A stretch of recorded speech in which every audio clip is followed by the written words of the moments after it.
Before going to start our webinar session, we should start with the name of Allah. Bismillahirrahmanirrahim. Qul huwallahu ahad, Allahu samad, lam yalid wa lam yulad wa lam yakul lahu kufuwan ahad. Jazakallah. The topic of our today's webinar is countering religious extremism in Swat, role of state and its institution. Before going to start our webinar, I would like to invite Professor Dr. Amna Raza, Dean Faculty of Art and Humanity, Director, Pakistan Studies Center, for the keynote, for the welcome note. Dr. Professor Amna Raza, please. Bismillahirrahmanirrahim. Assalamu alaikum to everyone. It gives me great pleasure to welcome all of you to our webinar. I think that I'm very, very pleased to see all of you, and now the time is very near where we will be able to meet you personally and perhaps host a seminar in the Pakistan Studies Center as well. This is a very special occasion for me because I have in the last month welcomed Dr. Nomana Kiran, who is your speaker today, to the Pakistan Study Center as professor. We are very, very pleased to have her there. So welcome to the center as well, Dr. Nomana. Thank you. And it also gives me a great pleasure to be here today in this webinar that is being moderated by Tahir. And the topic that we have for discussion here is a very, very important topic. Countering religious extremism in Swat.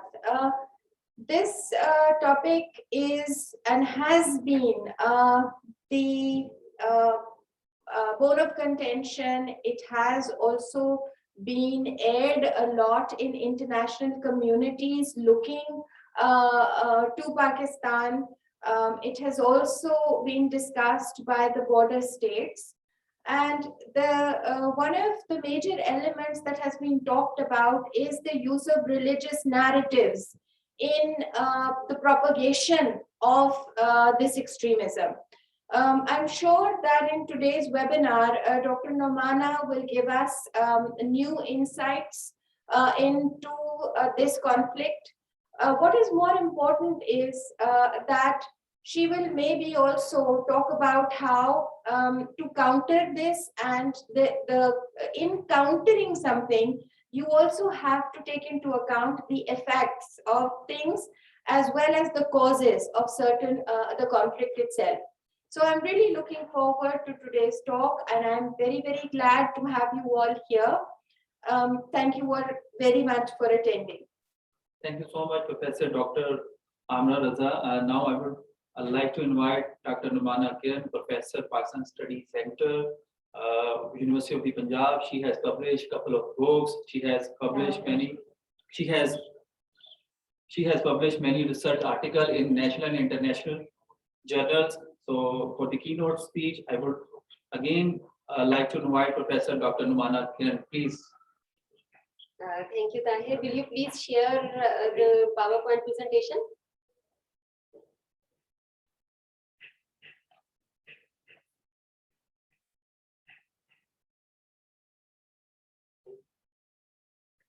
Okay. And the topic is visible. It is countering religious extremism in Swat, role of the state and its institutions. This is just for your information. I want to share that this is part of my postdoctoral program. Meanwhile, Professor Dr. Iqbal Chawla, who was my supervisor for that program, he will join us, and concluding remarks would be shared by him. Now I start this topic, and if you please move to the next screen. Okay. While giving introduction, we'll move back to the initial phase. Religious extremism in form of sectarianism has been emerged as the greatest social issue in Pakistan since late 1980s. However, its dimensions had been changed after 9/11 And in addition to sectarianism, Pakistan observed the rise of terrorism and violence in the name of religion. Swat emerged as one of the centers of religiously extremist activities. This study, today's discussion, explore following two dimensions of the issue: how the problem had been originated and how the extremist element was either ignored or supported by the state in early years. Secondly, it further investigates when had the state realized the acuteness of the issue and decided in favor of taking action against the radical element with the help of military and the other institutions. It discovers the role of institutions of parliament, media, and civil society organizations, besides, of course, military in the fight against religious extremism. Sufi Muhammad, the founder of Sufi Muhammad, the founder of Tehreek-e-Nafaz-e-Shariat-e Muhammadi, was purely a fanatic cleric who had only inadequate knowledge of the religion. He was against democratic system, modern courts, lawyers, and judges, and considered all such elements as un-Islamic. It is unfortunate that religious extremism with various unrealistic ideas was not only tolerated and ignored by the state, but also was accommodated throughout 1990s. This study finds that Pakistan's response and fight against religious extremism and terrorism in Swat region had observed successes only in and after 2009. Initially, the state had observed many weaknesses, failures, compromises, and hardships. Post-conflict phase is also very important to be addressed, as various issues related to extremism had been tackled then. The state institution, in coordination with the civil society, rehabilitated a number of radicals through various programs, and infrastructure was also rebuilt. Besides it, internally displaced people were also resettled in the region with the help of the state institutions. Next.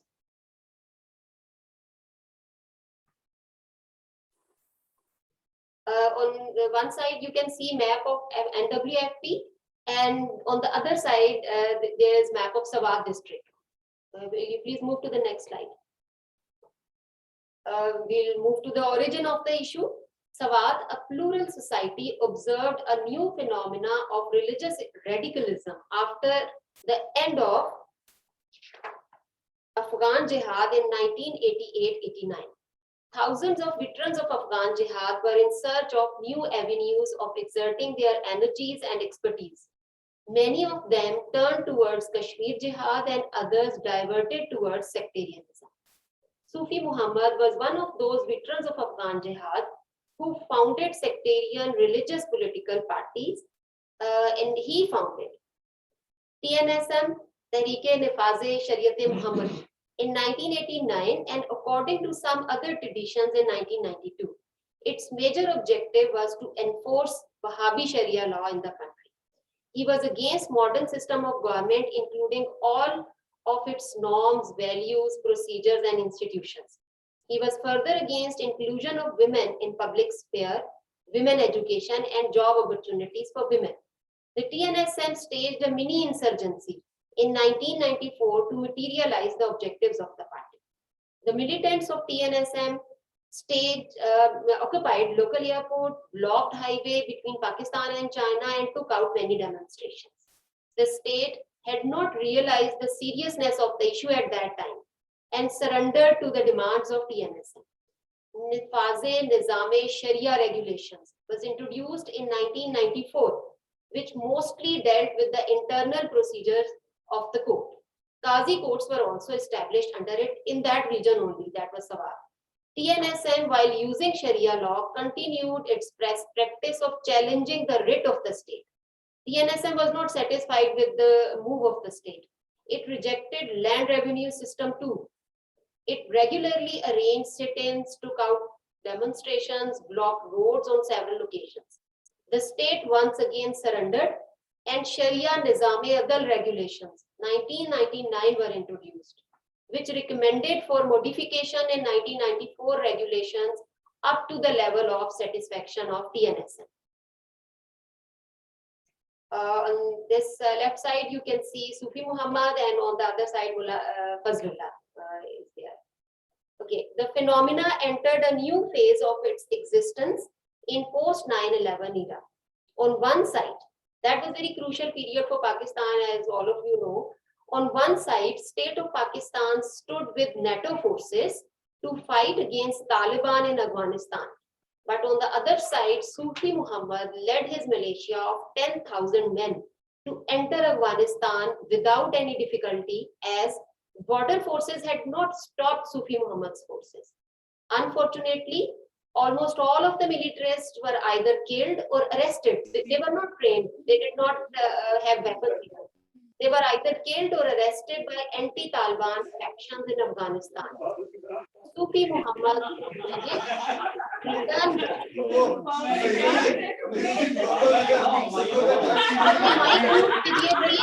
जाना भी है Andy जो लोग साथ हैं अपने mic से presentation जो है हर किसी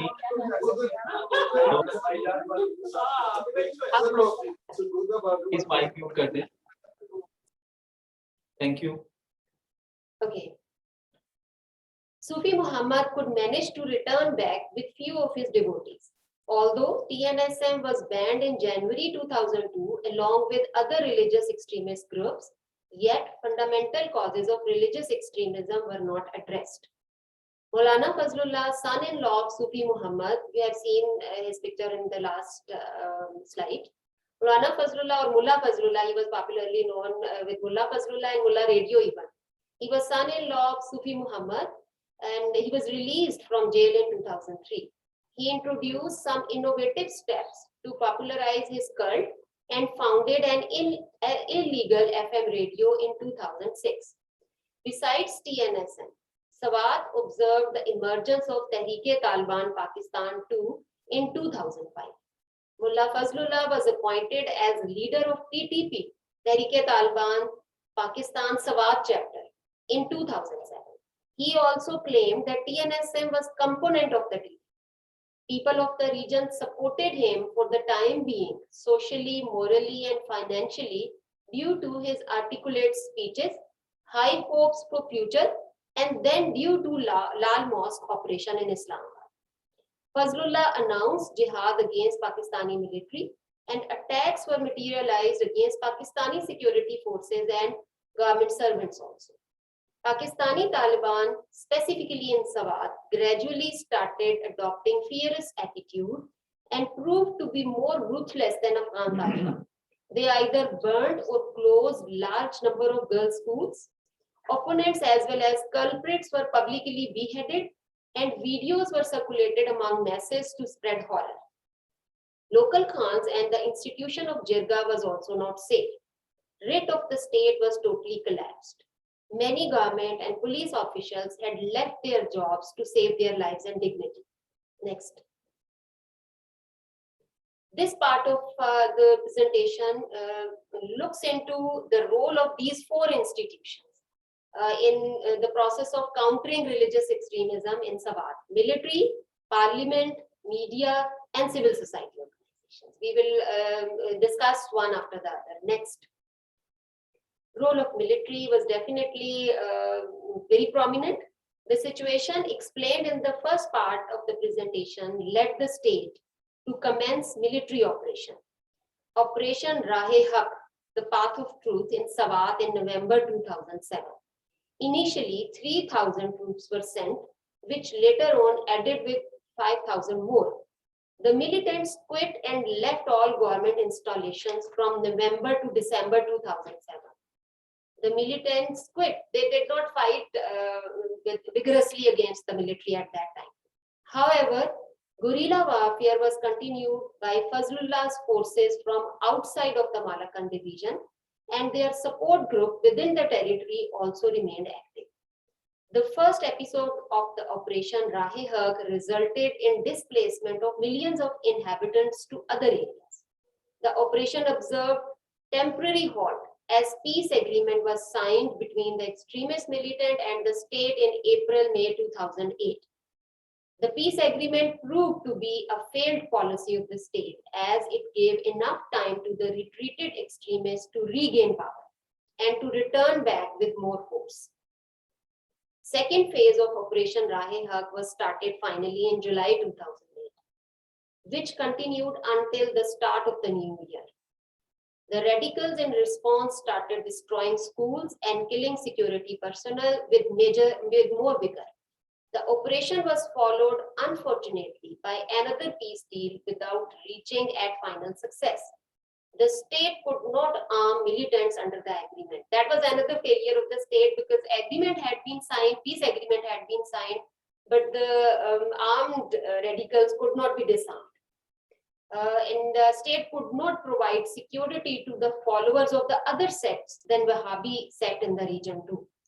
Later circumstances proved that the peace deal was a technique used by the militants to buy time to regain power. The whole drastic situation ended up with the massive support for military action. It was after that deal that the extremists in Swat emerged as the most brutal in their behavior. In addition to all that, Sufi Muhammad challenged Pakistani constitution, declared that all elected prime minister and chief ministers and members of the parliament were infidels and democracy was an infidel system. Cuttings of his that speech were telecasted on various channels also. Next. That time, the state decided in favor of an all-out operation with much larger and high-quality force. Ruling political parties, opposition, and masses were like-minded that time. Prime Minister announced while addressing the National Assembly that the very existence of the state was at stake. We were left with no option other than the military action. It was named as Operation Rahe-Rast. As military chief announced, we are conducting this operation to bring misguided people on the right path. It was started with 30,000 troops in May 2009, backed by Air Force jets and helicopter gunship. It proved to be the bloodiest battle, called as Battle for Survival of Pakistan. It was immensely successful and militants were swept within few weeks.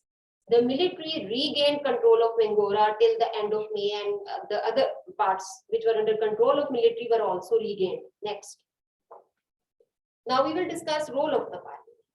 Parliament of Pakistan was brought on the same page with the provincial government on the issue of starting military operation and then on signing peace deals. Excuse me.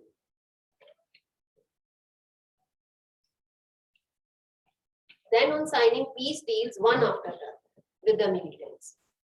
The military operations and then peace agreements signed with the militants had been discussed and approved by the National Assembly.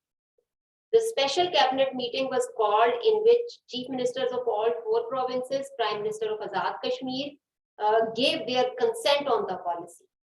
The supreme legislative body of the State National Assembly approved Sharia Nizam-e-Adl regulations on 13th April 2009 after signing the second peace deal. Unfortunately, deal was not followed by the militants. Members of the National Assembly criticized TTP for not accepting religious freedom of other sects in the region. Sahibzada Haji Muhammad Fazl Kareem, MNA of Jamiatul Ulama Pakistan, demanded while addressing the National Assembly that all other sects should be permitted safety and freedom to profess their belief in the region, and that Sufi Muhammad's beliefs should not be imposed on followers of other sects by force. Next. Besides criticizing TTP's policy, Parliament unanimously approved to start later on an all-out military operation against the extremists. The parliamentarians discussed that the purpose of Malakand Accord, that was the name of the second peace deal, was restoration of peace, which unfortunately had not been achieved. Further, Sufi Muhammad's fatwas were criticized a lot. It was emphasized, his fatwas directly criticized government, prime minister, in which he declared that constitution of Pakistan was not Islamic, he was not ready to accept that. Further, his fatwas mentioned that the prime minister, chief ministers, and members of the assembly were infidels because they were following that constitution. Those kind of fatwas were criticized by the members of National Assembly.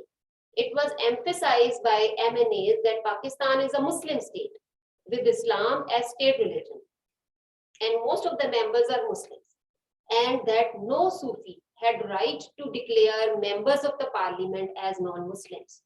On the basis of Sufi Muhammad's intolerant and anti-Islam and anti-state policy, the government should review peace deal. This was shared by various members of the National Assembly. Later, members of the parliament, including ruling and opposition political parties, designed and supported the policies to deal with the post-conflict issues. It was once when the last final phase of military operation was over, Parliament was again on board, and the policies to deal with post-conflict issues were also discussed and designed in the National Assembly.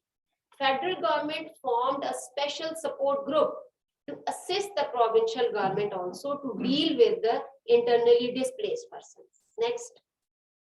Media's role of media remained mixed one.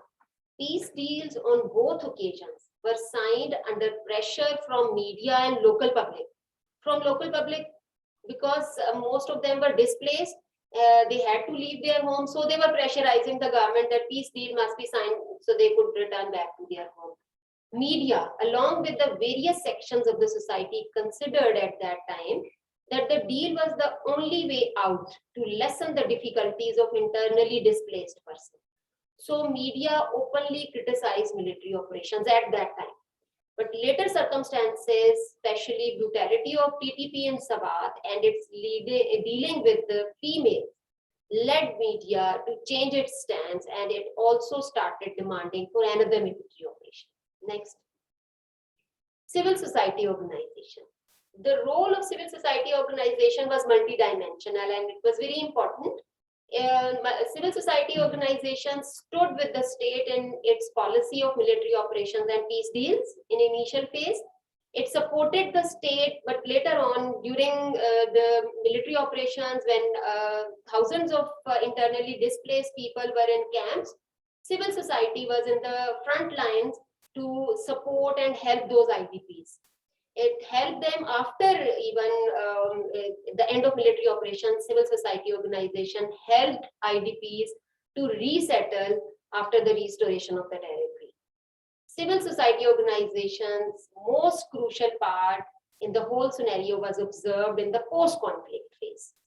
On one side, it was helping IDPs to resettle, but it's very important step which had been initiated mostly by the civil society with the help of the state institutions, no doubt. It was de-radicalization and emancipation programs.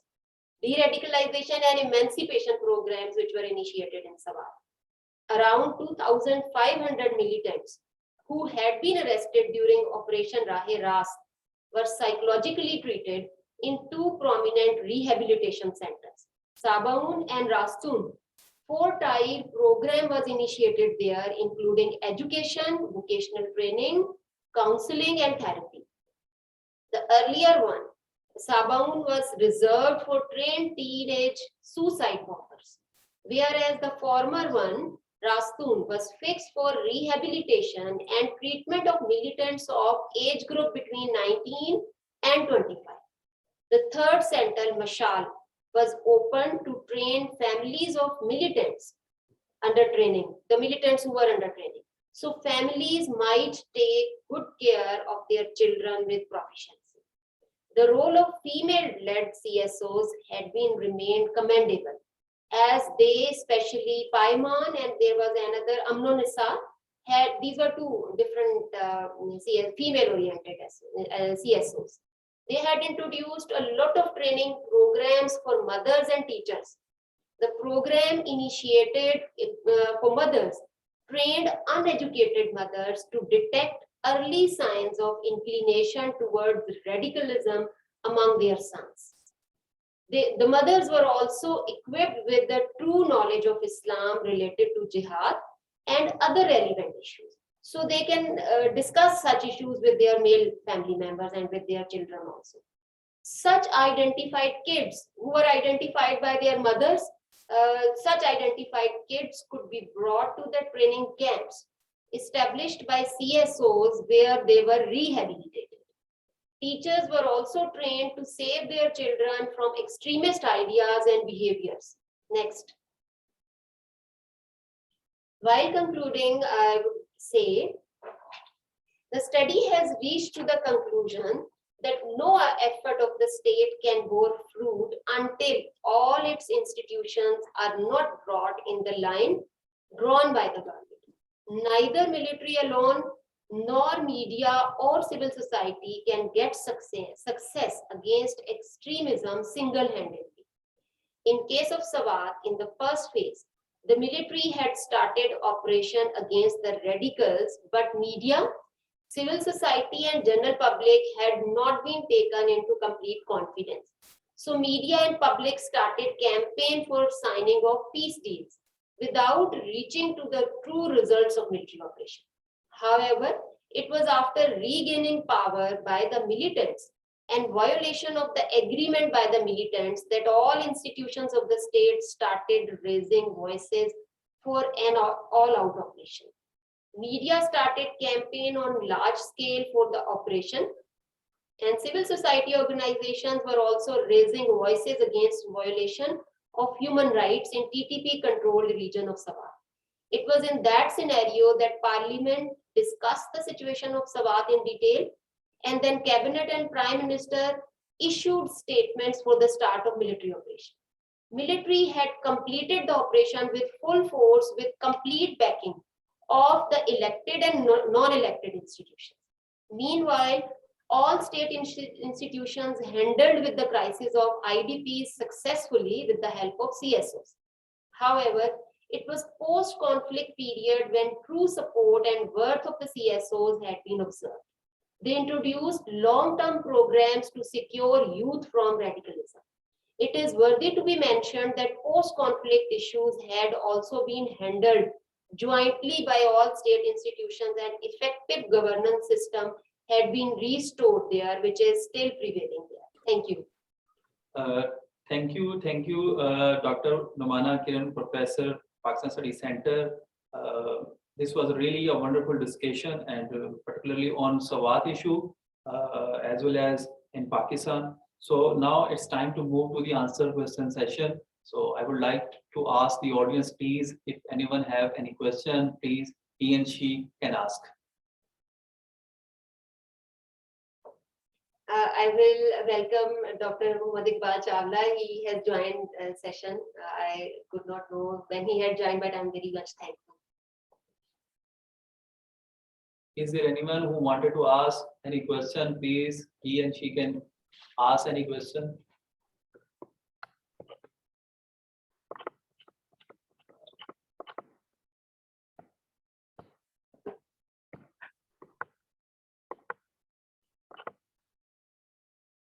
Ma'am, thank you, madam. If you allow me to ask a question, then I will be very thankful to you.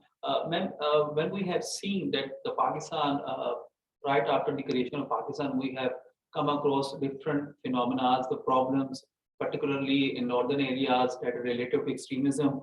And later on, we have seen such a disaster when Hunza family, Hunza Shia sect has been, 7% of Hunza Shia community has been killed, and the Prime Minister had to go over there. So what will be the role of state that can minimize the upcoming problems and the issues that obviously always there? How we can even control them that it would not be abrupt in future? Actually, this is a very good question.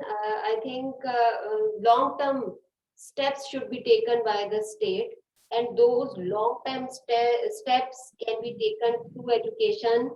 We can include such topics in our syllabus, which must address plurality in society and tolerance, religious tolerance.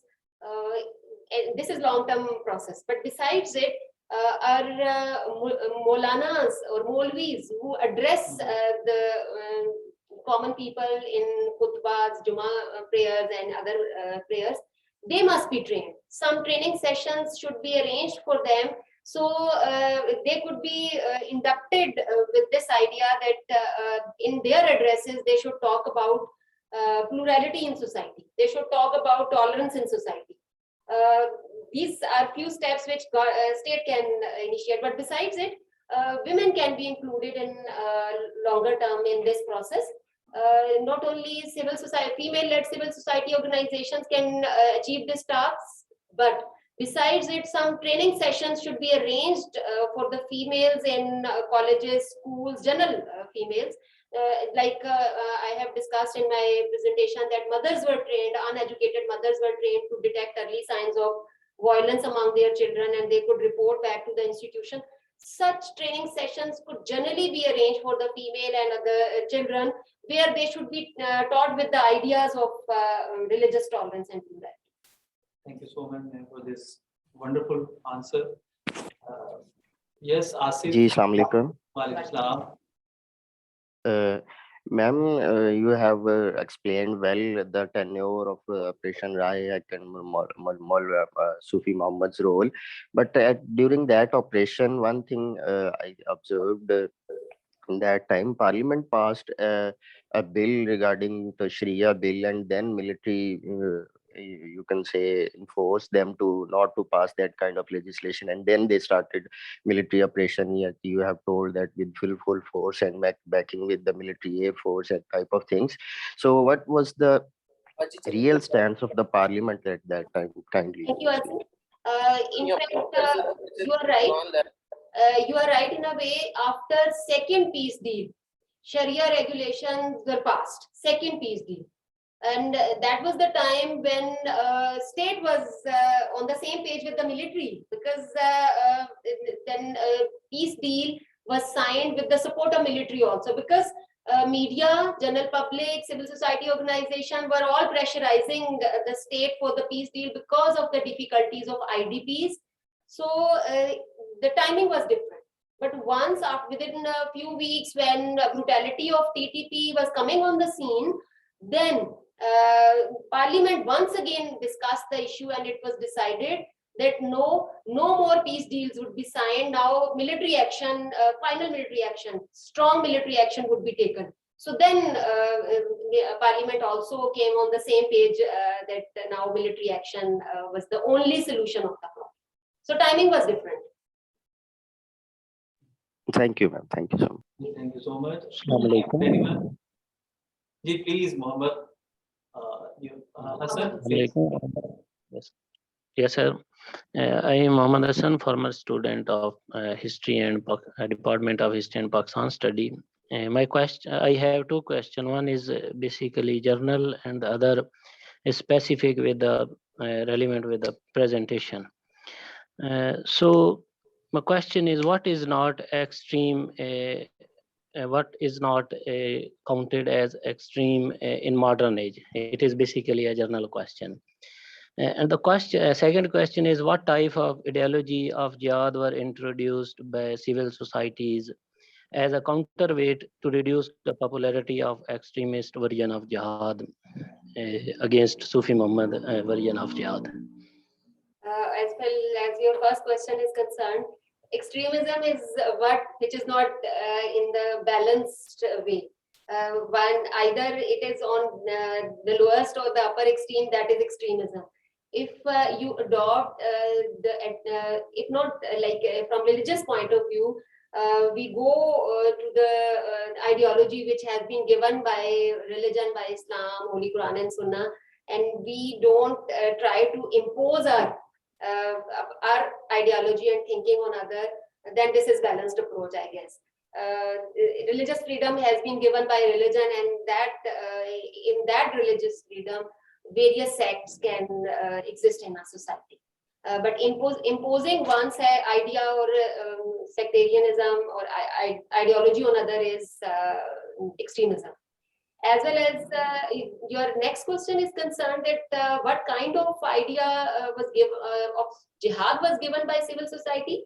I don't think so that civil society organizations had emphasized on practical jihad. there are various aspects of jihad in Islam, jihad with writing, jihad with expression, jihad with education. But I have not gone through during my research that civil society had emphasized on any version of jihad. Civil society emphasized on the protection of human rights, and civil society helped those people who were not protected well in the region. Besides it, civil society helped the radicals to be rehabilitated, to reconvert to society. And a lot of suicide bombers were also rehabilitated in that move.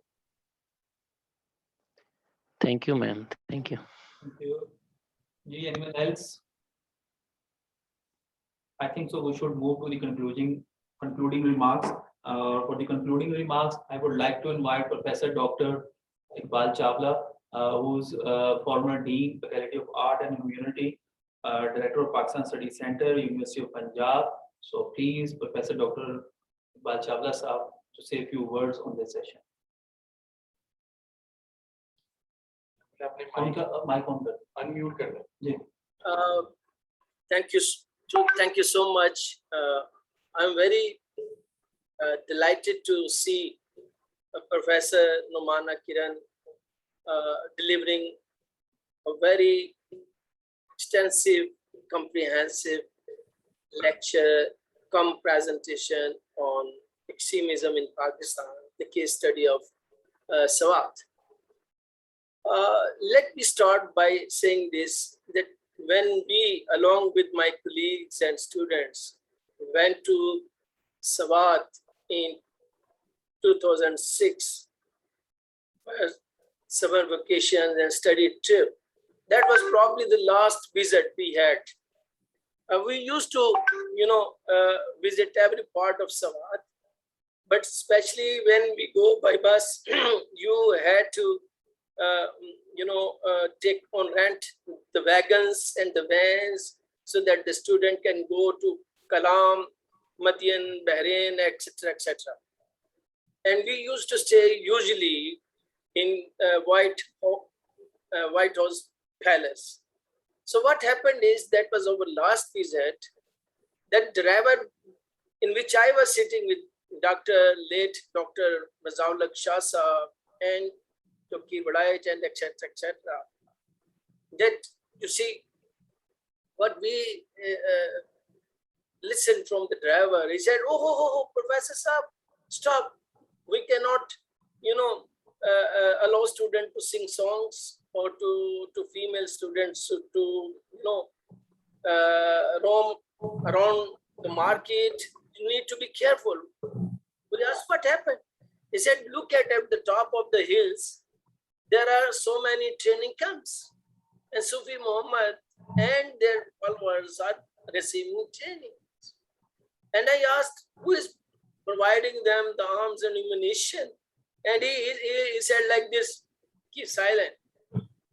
So we had that kind of experience. When Dr. Nomana, and myself thought about postdoctoral project, and the topic was this extremism, and she was less lucky, I was more lucky that I supervised her postdoctoral studies, but unlucky in the sense that I did not, let her to be relaxed or complacent, but sadly she was too dedicated and focused. And that is why, that is a unique thing which I observed among my students and even my colleagues, that after PhD, they just relax and they think that's the final destination which they had attained. But the person, like, she was already, popular as a teacher, known as a good researcher and scholar, and had published her dissertation from OUP, Oxford University Press, but still was eager to move forward. And luckily, we finished 3 or 4 chapters, and she is right now in a position to publish them in a book form, I'm sure.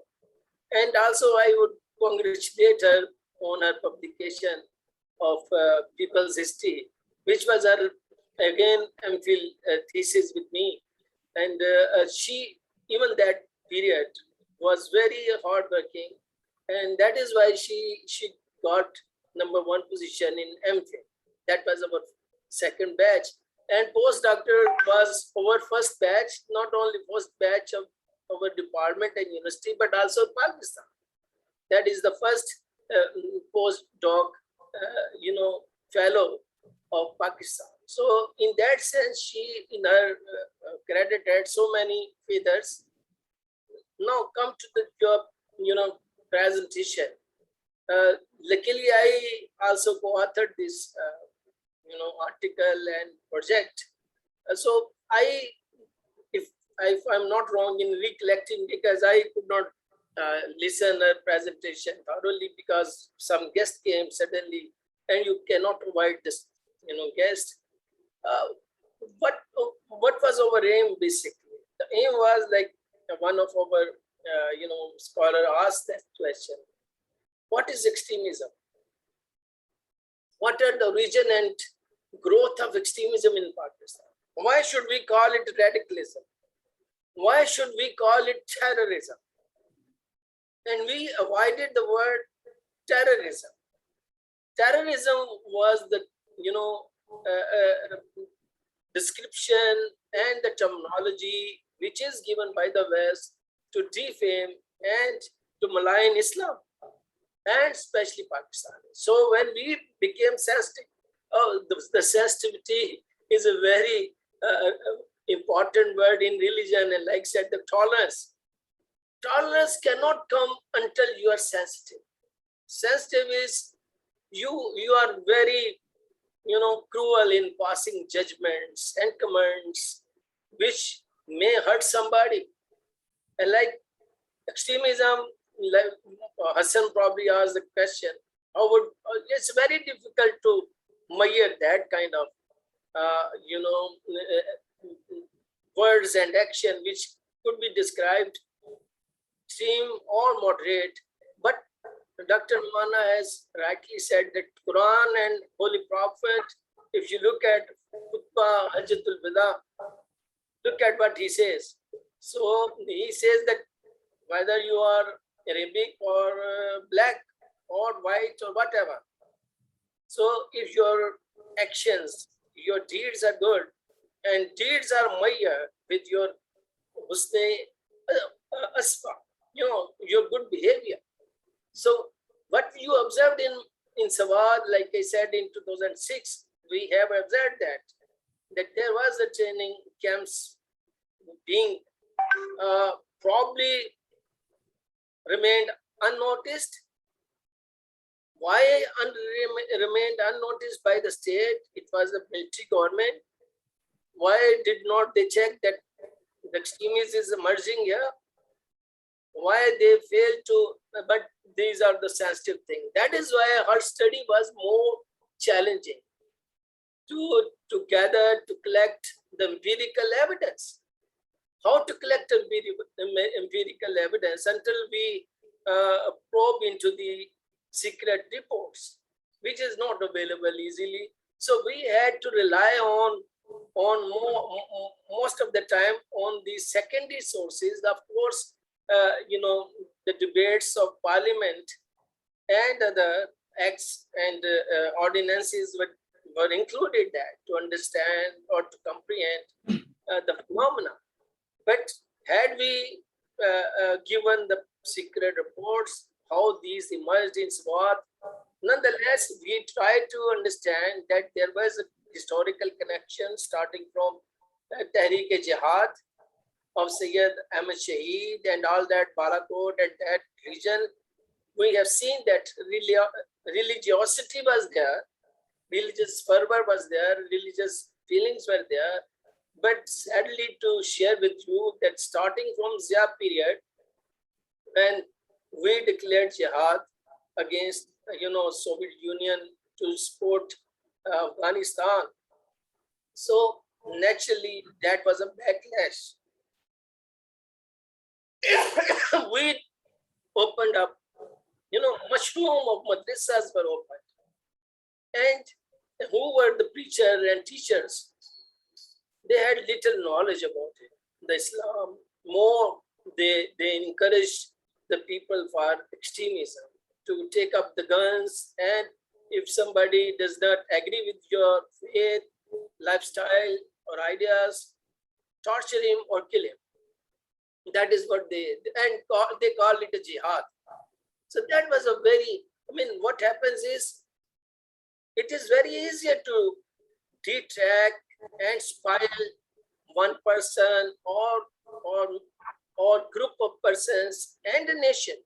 And it is always very challenging, very difficult to bring them to the track. So that is what I'm saying is, it was very challenging. Still, I think Dr. Numana not only collected data from Swat, but also from Quetta and other parts. Maybe in her next presentation, she would like to share that. Swat was a big case study, because it looks like that the entire valley is suffering from extremism, but that is not the truth. Malala Yousafzai also, had to face that kind of torturous act, which ultimately brought her fame and name. That is a separate thing. But look at, they did not spare madrasas, schools, and against women education. They gave that kind of interpretation of Islam, which is, to me, is very radical, extremist, not moderate, not, if I'm allowed to use the word, not Islamic interpretation. They had their own understanding, maybe because of the culture of Swat. But I have seen Swat so many years, 1989 to onwards, every year. We went to Swat, Tahan, Naran, and etc. Northern. They were very moderate people, very, welcoming people. They did not have any so-called, the woman should not, go outside, and they were very open society. Yes, that is a tribal society. They have their norms, but they always welcome visitors, tourists, because the tourism is their main source as well. So I think Numana already has covered all aspects, especially the role of parliament, the role, the civil right was a very challenging as well. When we discussed, and she faced problem how to interview those people who are civil society people. And first of all, how to define civil society is a new phenomenon in Pakistan. And what we notice is, when we say the civil society, most of them look like sponsored by invisible hands. So some of them are lawyers, of course, some of them judges, professors, etc., doctors, etc., etc. Nonetheless, their role, to me, the role of NGO was very important. Still, the problem was how to find out the proper, appropriate NGOs, and how to interview them, how to collect data. So when we have that kind of study, Mr. Tahir, I'm sure going to become a doctor, Dr. Tahir. You know your society, Pakhtun society. Yes. They are more trained with Asla and the weapons and use of weapons. But nonetheless, I have found that Swatis, Pakhtun were more tolerant, more, welcoming. But suddenly we found that this Swat region is under, extremist section of the society. And when we say, entire society or entire country was suffering from radicalism or extremism, not, I would say, the terrorism, is actually hardly 1% of the society. They were handful people. Exactly. But because of the poverty, in terms of wealth and also in terms of education. They were successful in, bringing people. If you see, I have seen them, they were covering their, faces so that nobody can identify them. And most of them were teenagers. If you compare them with the Mahajar Qawmi movement in Karachi, and you will see that kind of phenomena as well. When the Mahajars, teenagers were encouraged to, to become organized terrorists so far, to use terror as a weapon. So they also covered their faces so that nobody can recognize. So the teenagers are easy prey for these people. So I think the Swat finally overstayed, like she said, the state finally, I'm using very harsh word, regained senses, regained sanity.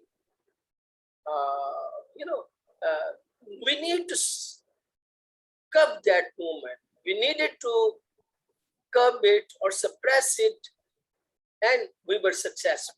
When the state became serious, of course, the parliament played an important role.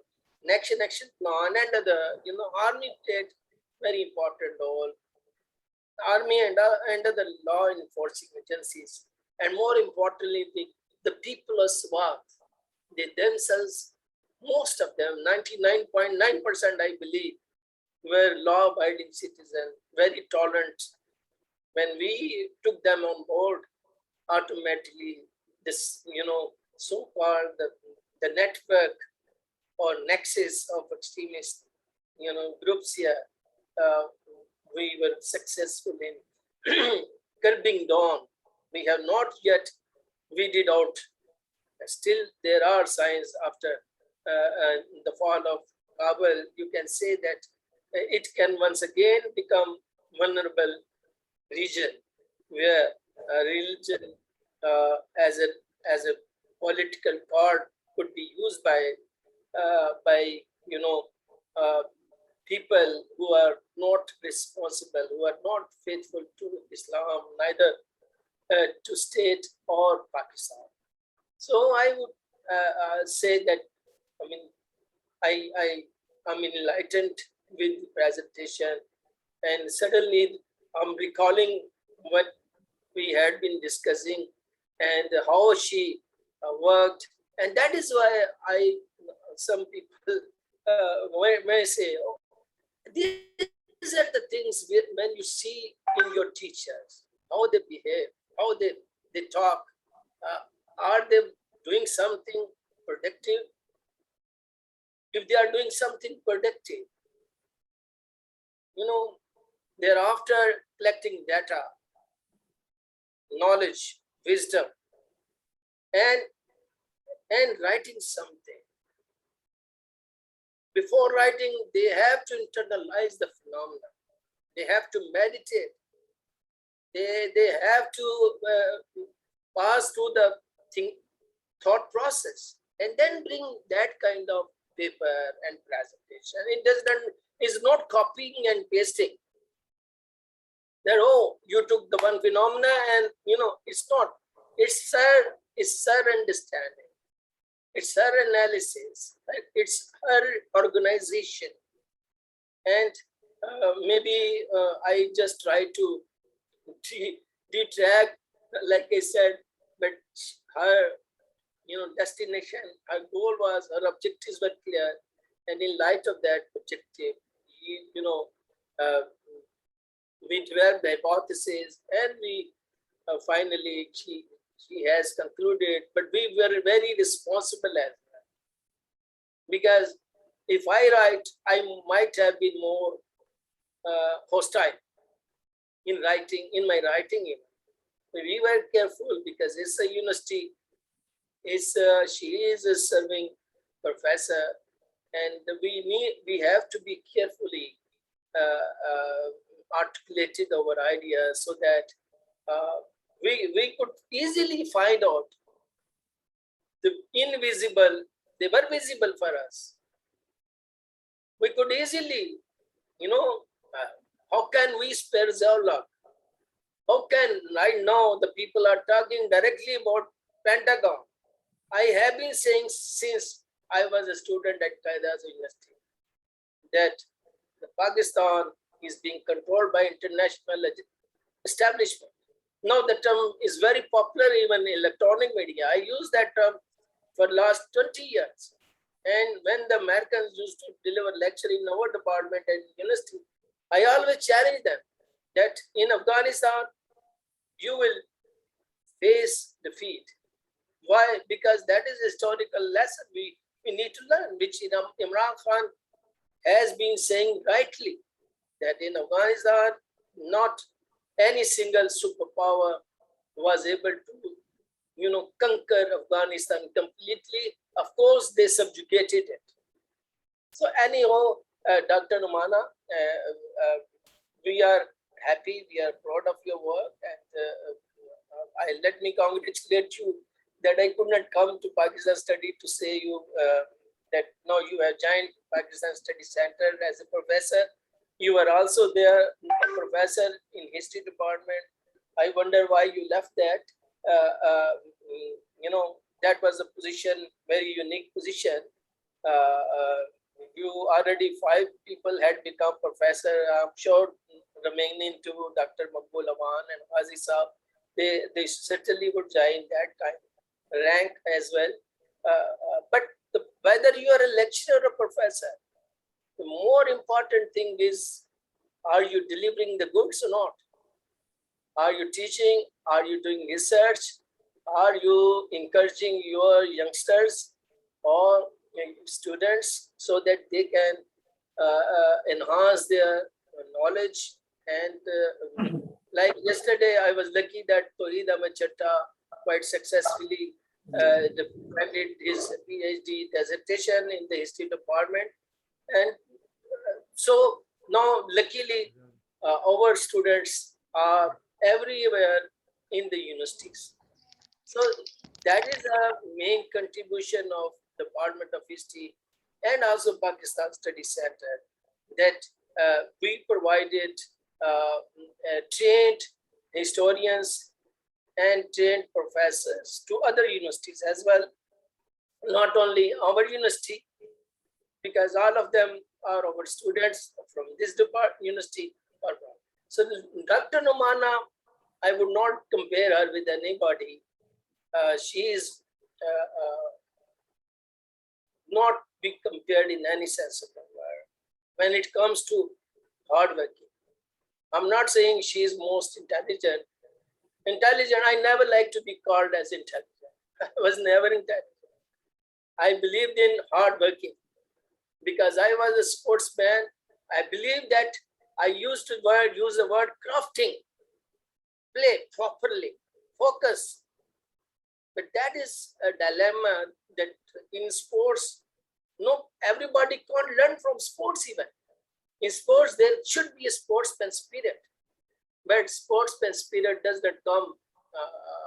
But one can learn from your Pakistan Study Center is very lucky that Dr. Numana has come here and look at it is within probably 1 or 2 months. She is starting with a new, you can say, tradition. Though there is a very strong tradition of Pakistan Study Center to invite scholars. And when I was doctor, we did that. Before that, especially Dr. Masarat Abad, she led very strong tradition here. And Dr. Numana is also lucky that she got PhD from her and also from the same department. So I think with her induction here in Pakistan Study Center, of course, Dr. Ahmed Ijaz, Professor Dr. Ahmed Ijaz, Dr. Amjad Maksi, Dr. Karim Haider, now of course, Director Amra, Professor Dr. Amra Raza. It's a very good team now.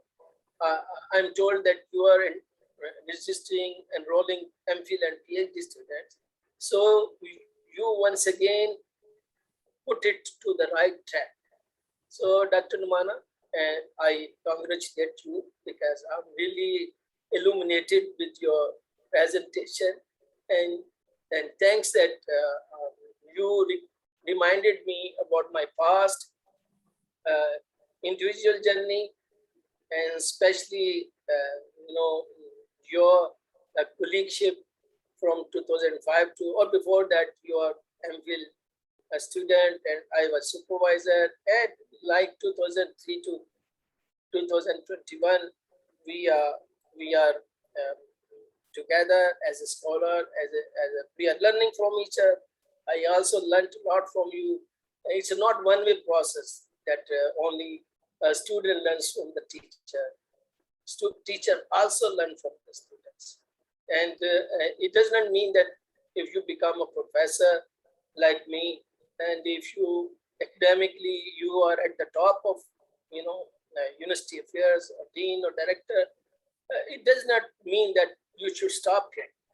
You never stop learning. That's the hadith of Holy Prophet, from cradle to grave.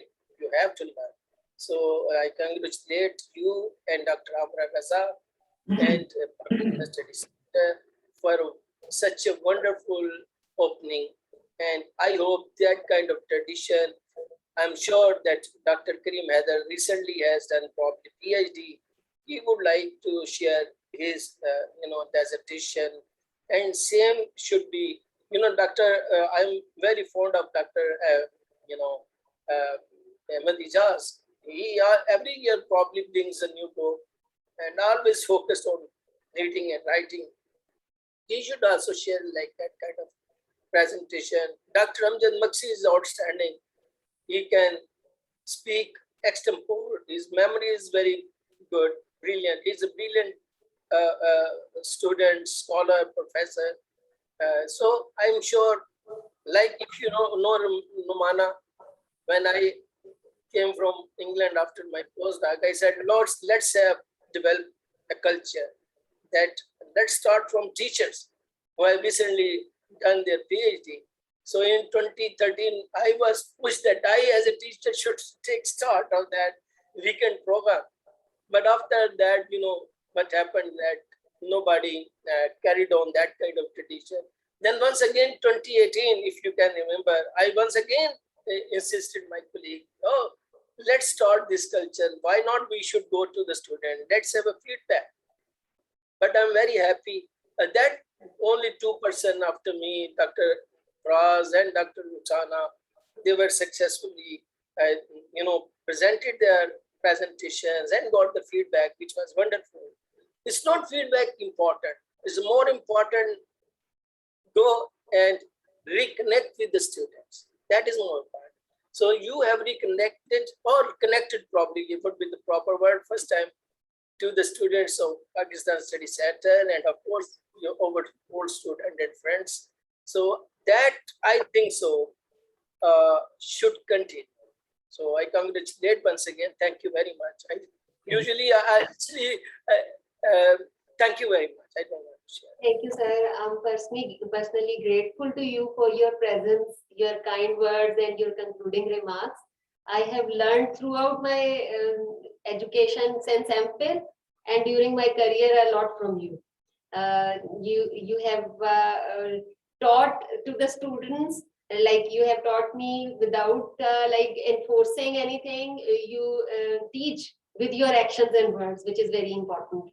Thanks a lot, sir, for your presence. Thank you, my colleagues from Pakistan Study Center, especially Syed Karim Haider Saab, who was present throughout the presentation, and my very dear students from History Department of MPhil, PhD, and few of master students attended this session. Thanks a lot. Thank you so much, Professor Dr. Iqbal Chawla Sahab, for the wonderful discussions and concluding remarks. I am also thankful to all participants who has joined us on this webinar session. We are also thankful to the Department of Pakistan Study Centers, University of Punjab, for this wonderful webinar session. And I believe that we have many sessions with Professor Dr. Numana Kinner in future, so that we could enjoy the company of her with intellectual, insightful discussion. Thank you so much for this. Thank you. Okay.